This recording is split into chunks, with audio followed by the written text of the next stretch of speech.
કહેવાય છે કે જ્યાં સુધી ખાખી વર્દી જાગે છે ત્યાં સુધી ગુનેગારો ભાગે છે, પણ જો ખાખી વર્દી જ ગુનેગારો સાથે પતાવટ કરવા બેસી જાય તો?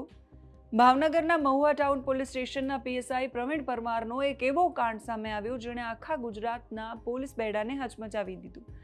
એક બુટલેગર, એક પોલીસવાળો અને હજારો રૂપિયાના હપ્તાની આખી સ્ક્રિપ્ટ એક ઓડિયો સાથે ખુલ્લી પડી ગઈ. ઓડિયો વાયરલ થયો પછી બુટલેગરનો વિડીયો પણ સામે આવ્યો. શું છે આખી ઘટના, વિગતે વાત કરીશું આ વિડીયોમાં. નમસ્કાર, આપની સાથે હું સેજલ.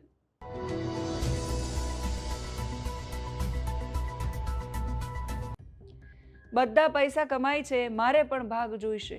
આ શબ્દો છે ભાવનગરના મહુવાના પીએસઆઈ પરમારના. બુટલેગરને ફોન કરીને એની પાસેથી હપ્તાની પીએસઆઈ માંગ કરી રહ્યા છે, જેનો ઓડિયો સોશિયલ મીડિયા પર વાયરલ થયો છે. ગુજરાતમાં દારૂબંધી તો છે, ગુજરાતમાં દારૂબંધી કાગળ પર છે એવી વાતો હંમેશા સામે આવતી હોય છે. દારૂની ગેરકાયદેસર હેરાફેરીના સમાચાર સામે આવે, દારૂના અડ્ડાના, દારૂના વેચાણના બનાવો સમયાંતરે સામે આવતા રહે. પણ જે ઓડિયો વાયરલ થયો છે એણે સૌને ચોંકાવી દીધા છે. ઓડિયો વાયરલ થયો છે એમાં પીએસઆઈ પરમાર લાલા નામના એક બુટલેગર સાથે વાતચીત કરી રહ્યા છે. આ ઓડિયોમાં કોઈ સંકોચ વગર, કોઈ ડર વગર એ સીધી રૂપિયાની માંગ કરી રહ્યા છે. સૌથી પહેલા એ ઓડિયો સાંભળો, તમને ખબર પડશે કે કઈ રીતે કાયદાના ધજાગરા એક પોલીસ કર્મચારી ખાખી પહેરીને ઉડાવી રહ્યો છે. હેલો. હા હેલો, પરમાર બોલું. હા બોલો ને સાહેબ. આપવાના છે કે નથી આપવાના? હા અગર ના, બે માંથી એક જ શબ્દ. સાહેબ મારી વાત સાંભળો, અત્યારે પોઝિશન મારી નબળી છે. મેં શું કીધું? હા અગર ના, મારે બરાબર છે. એટલે એના કારણે કેમ કે એ પ્રમાણે મારે કામગીરી કરતા ભાવે, બરાબર. કેમ કે મને ભીખ માંગતા મને સારું નહીં લાગતું. હા પણ સાહેબ હું બધી તમારી વાત સમજુ છું, બરાબર. હા પણ અત્યારે મારી પોઝિશન સાહેબ બહુ ખરાબ છે. મેં શું કીધું? ચોખ્ખું હા અગર ના, બસ. એટલે પતી વાત. એટલે એ પ્રમાણે મારે કામગીરી જે કરવી એ કરવું. કેમ કે હું કાલે છે ને ઘરે બી આવ્યો હતો. કાલે ઘરે ઘર બી બંધ હતું. હા, તો ઘરે નહોતો સાહેબ. મને ખબર છે. અમે 7:30-8 વાગે આવેલા, બરાબર. એટલે કેમ કે ચોખ્ખી વાત છે. અહીં તો હા આગળ ના. અહીંયા આપણે એક જ નિયમ છે, કોઈના. ના ના, એ તો સાહેબ તમારી વાત બરોબર છે, બરાબર.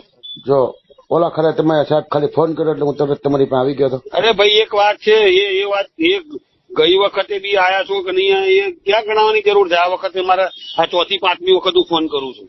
તમારી વાત સાહેબ હું સમજુ છું. તમને શરમ આવે છે કે નહીં આવતી? મને તો શરમ આવે છે. મેં આ છેલ્લી વખત ફોન કર્યો છે, બરાબર છે. હવે હું કઈ ફોન કરવાનો નથી, બરાબર. આ હકીકત વાત છે. તો સાહેબ હવે એકાદો દી કાઢો નહીં. મેં શું કીધું? મને કોઈ ફરક. હું કઈ એક વાત છે, મેં આટલા ટાઈમ નતો પૈસા નતા લીધા તો કઈ મરી નથી ગયો, અને આગળ કઈ મરી નથી જવાનો હું. પણ હું સાહેબ તમને શું કહું, મેં એટલો સમય કર્યો, ધંધો કર્યો ને, તો મેં પૈસા મોકલેલા છે. હું ક્યાં તમને અરે ભાઈ એક વાત છે, હું એમ કઉ છું, મોકલાયા હશે, જે કર્યું હશે જવા દો. તમે એમ કહો કે મને, તમે એમ કહો કે મને નથી મળ્યા, પણ હું તમને તમારે સાહિત્ય આપું તમારા રાઇટર. અરે ભાઈ એ હું શું કહેવા માંગુ છું, એ ભૂતકાળ જવા દો. એનું એ મારે કઈ ગાવું નથી. એ મને મળ્યા નથી મળે એ મારે કઈ ગાવાનું નથી, બરાબર છે. કેમ કે આ એક પેલા એના માટે હું વારે ઘડિયા આ 6મી 7મી વખત હું ફોન કરું, સાહેબ હમણાં આવું. ના સાહેબ કાલે આવું. અરે સાહેબ 2 દિવસમાં પોખતું કરી દો. સાહેબ જગદીશભાઈને મોકલી આપજો. અરે યાર, બરાબર છે. તો મને કઈ ભીખ, મને ભીખ માંગવી ગમતી નથી. મારામાં છે તાકાત. તો હવે સાહેબ તમે કેમ કરું બોલો, બરાબર. ના હું શું કહું? એકાદો દી સાહેબ નીકળે એમ હોય, બરાબર. હું શું કહું? એનું કારણ છે ને. અને પછી એક વાત છે, અને પછી આ મહિને ફરી પાછો કઈક પૈસા લેવા મોકલીશ ને, એટલે એમ જ કે છે કે આ મહિને હમણાં 10 તારીખે તો પૈસા આલ્યા છે. એટલે શું કરવાનું? સાહેબ મારે બધું બંધ છે, તોય હું તમને ના નથી પડતો. પણ ના, હું ચોખ્ખી જ વાત કઉ છું. આપણે ધંધો ના કરતા હોય તો નહીં જ કરવાનો. હકીકત વાત છે. એટલે તમે તારે ડિસ્ટર્બ પૂછો, મને ના પાડેલી છે એટલે હું કઈ નથી કરતો. પણ હું શું કહેવા માંગુ, કઈ વાંધો નહીં. મેં પેલા કીધું તો ખરું, બરાબર છે. મેં પેલા પૈસા, મને પેલા પૈસા મળ્યા નહીં મળ્યા, ચલો એ અલગ વસ્તુ છે, બરાબર છે. પણ ત્યારે બી હું મરી નતો ગયો, આજે નહીં મરી ગયો, આગળ બી મરી નહીં જવાનો. પણ હું તમને એમ કહું સાહેબ, તમે એમ કહો કે મને નથી મળ્યા, પણ હું તમને તમારા રાઇટર પાસે રૂબરૂ વાત કરાવું. બોલો આજુભાઈ ભાઈ મેં શું કહું છું, એ અલગ એ ભૂતકાળ છોડો, એમાં મારે કાંઈ પડવું નથી. બરાબર છે. નકર તમે તારે આજુભાઈ તમારા રાઇટર હતા એ લઈ ગયેલા છે, નરેશભાઈ તમારા રાઇટર હતા એ લઈ ગયેલા છે. બધા ભગવાન બધાનું ભલું કરે. હા હા બરાબર. હું પ્રાર્થના કરું છું ભગવાન બધાનું ભલું કરે.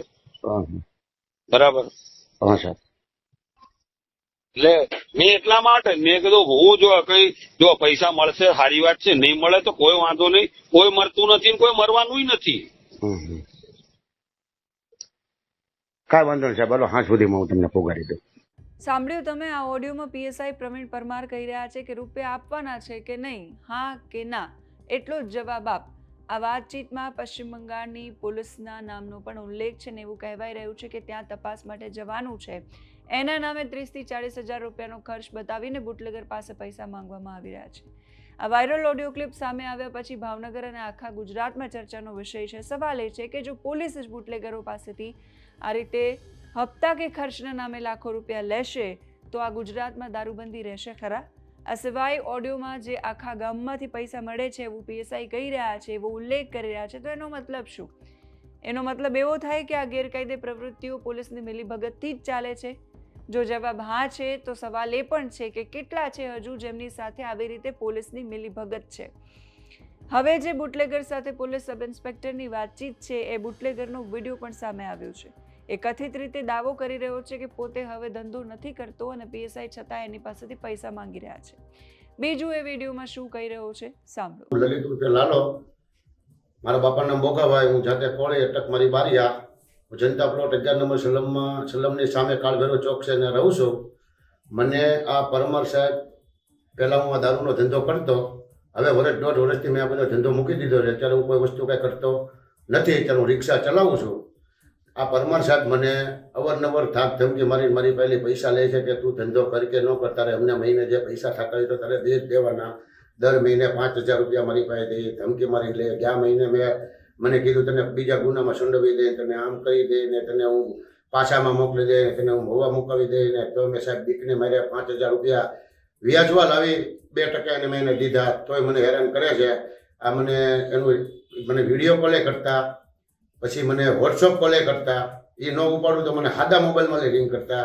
સાદા મોબાઈલમાં મેં ફોન ઉપાડ્યો અને મેં એનું રેકોર્ડિંગ કરી લીધું. મને કે તું ગમે એ કર, મારે પંચમ બંગાળમાં જવાનું છે, મને તું 30,000 રૂપિયા અત્યારે વ્યવસ્થા કરી દે, નકર પછી હું તને મારી રીતે જોઈ લઈશ ને હું તને મારી રીતે ફિટ કરી દઈશ. એ પણ મારી પાસે રેકોર્ડિંગ છે.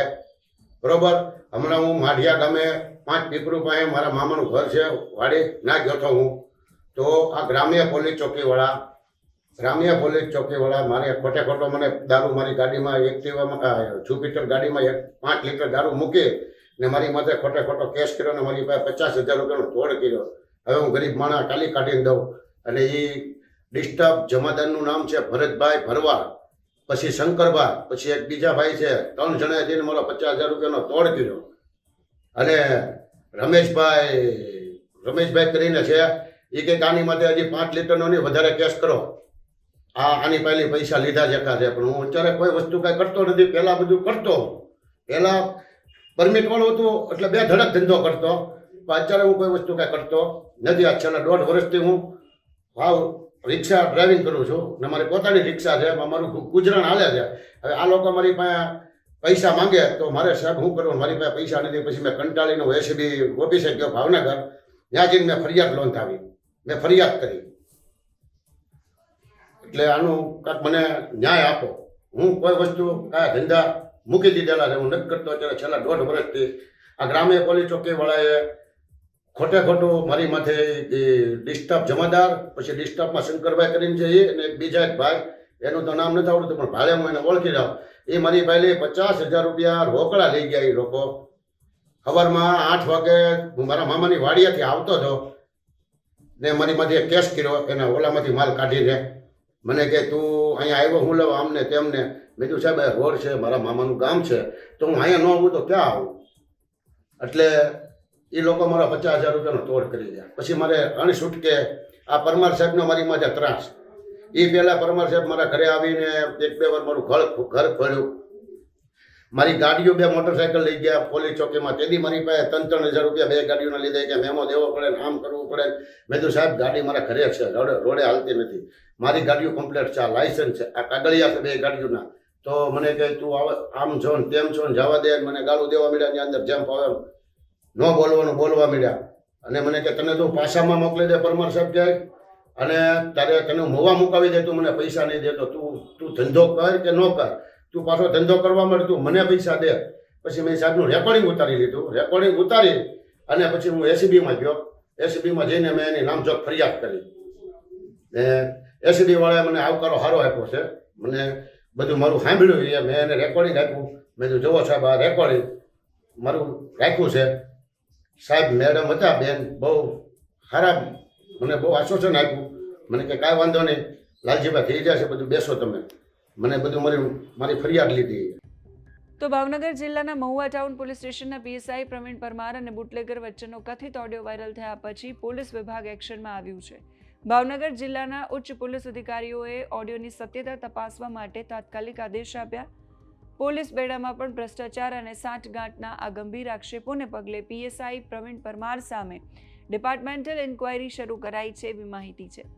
વાયરલ થયેલી ક્લિપમાં અવાજ ખરેખર પીએસઆઈ પરમારનો જ છે કે કેમ એની વૈજ્ઞાનિક અને ટેકનિકલ તપાસ થઈ રહી છે. આ ઘટનાથી પોલીસ પ્રશાસનની છબી ખરડાતા સ્થાનિક લેવલે સોશિયલ મીડિયા પર અને ગૃહ વિભાગ દ્વારા તાત્કાલિક સસ્પેન્શન સહિતના કડક પગલાં લેવામાં આવે એવી માંગ થઈ રહી છે. એક વાત સૌથી ચોંકાવનારી એ છે કે 7મા પગાર પંચ પ્રમાણે ગુજરાત પોલીસમાં એક સબ ઇન્સ્પેક્ટરનો અંદાજિત પગાર 70,000 થી 80,000 રૂપિયાની આસપાસ હોય. સરકાર એમને પ્રજાની સુરક્ષા માટે, બદીઓથી રોકવા માટે આટલો મોટો પગાર આપે, ભથ્થા અને માન મોભો આપે, પણ આ વાયરલ ઓડિયોમાં આટલો મોટો પગારદાર, કાયદાનો રક્ષક 5,000 રૂપિયાના હપ્તા માટે એક બુટલેગર સામે દલીલ કરી રહ્યો છે. તમે બરાબર જ સાંભળ્યું છે, 5,000 રૂપિયાનો હપ્તો પીએસઆઈ પરમાર માંગી રહ્યા છે, જે મહિને હજારો રૂપિયાના સરકારી પગાર છે એ કમાઈ રહ્યા છે. 5,000 રૂપિયા માટે આ પીએસઆઈએ આખી ખાખી વર્દી છે અને એની આબરૂ છે દાવ પર લગાવી દીધી છે. આ જ બાબત બતાવે છે કે ભ્રષ્ટાચાર કઈ હદ સુધી સિસ્ટમમાં વણાયેલો છે. ભ્રષ્ટાચાર અને લાંચના કિસ્સાઓ છે એ ખાખી વર્દીને ડાઘ લગાડે છે. અને દારૂબંધી છે એક માત્ર કહેવાય છે કે દારૂબંધી ગુજરાતમાં છે, પણ દારૂબંધીના ધજાગરા આ જ ઘટનાઓને કારણે ઉડે છે. તમારું આ કેસ પર શું માનવું છે કમેન્ટ કરીને કહેજો. અત્યારે આ વિડીયોમાં બસ આટલું જ. નમસ્કાર.